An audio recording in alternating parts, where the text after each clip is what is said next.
Hazard আছে, বুঝে তো কাগজপত্রগুলো একটা গাড়ি রেখে সরে যাবে। একদিনে যখন মোহাম্মদ বাজার, সিউড়ির রবীন্দ্রপল্লীর বাড়ি, দলিলা ভবন, সোনাতর পাড়া তার আদি বাড়ি এবং সাজানো পল্লী অর্থাৎ টুলু মণ্ডলের বাড়িতে পুলিশের হানা, ঠিক সেই সময় পুলিশি হানা চলাকালীন সিউড়িতে টুলু মণ্ডলের বাগান বাড়ি থেকে গাড়ি ভর্তি কাগজ নিয়ে বের হচ্ছিল তার কর্মীরা। কোথায় যাচ্ছিল উঠেছে প্রশ্ন। তাহলে কি কোনো গুরুত্বপূর্ণ নথি লোপাটের চেষ্টা করছিল টুলু মণ্ডলের কর্মীরা? ইতিমধ্যেই গাড়ি সহ কাগজগুলিকে বাজেয়াপ্ত করেছে পুলিশ। সিউড়ির জিদ্দরপুরের ফার্ম হাউস থেকে এই কাগজগুলো সরানো হচ্ছিল বলে অভিযোগ। আমার কাছে কোনো কাগজপত্র আছে, অফিসে কোনো হ্যাজার আছে, বুঝে তো কাগজপত্রগুলো একটা গাড়ি রেখে সরে যাবে। সরিয়ে দাও। সরিয়ে দাও। কোথায় সরাতে বলেছিল? না, কোথায় সরাতে গাড়ি বলেছিল? রেখে দাও, সে তারপর ইনস্ট্রাকশন দেবে। তারপরে ইনস্ট্রাকশন আসেনি? আমার কাছে না। এ বিষয়ে স্থানীয় বাসিন্দারা কি বলছেন শুনবো। ছোটনদা বলে জানি আমি। ছোটনদা বলে জানো। তোমার নাম কি? আমার নাম সুজিত বর্ধন। তুমি পরিষ্কার পরিচ্ছন্ন করো? না, আমি পরিষ্কার পরিচ্ছন্ন গাছে জল দেওয়া দিই।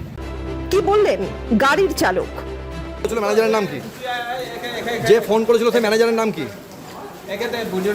ম্যানেজারের নামটা কি? হ্যাঁ, পার্থ ঠাকুর। কোথায় বাড়ি তার? বাড়ি কোথায় তার? না বাড়ি কোথায় বলুন না। আনছেন ঠিক আছে, বাড়ি কোথায়? সিউড়িতে বাড়ি। তার হয়ে কাজ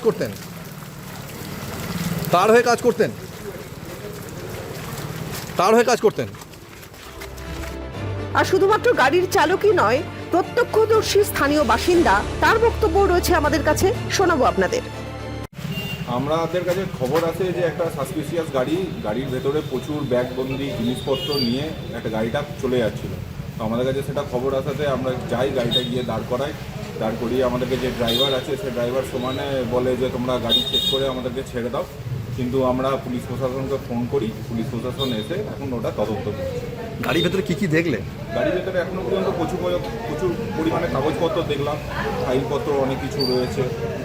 যেখান থেকে গাড়িটাকে তোমরা ধরলে তার পাশে কি কোনো ফার্ম হাউস আছে? হ্যাঁ, পাশেই শুনছি টুলু মণ্ডলের ফার্ম হাউস আছে, ওইখান থেকে গাড়িটা বের হয়ে আসছিল।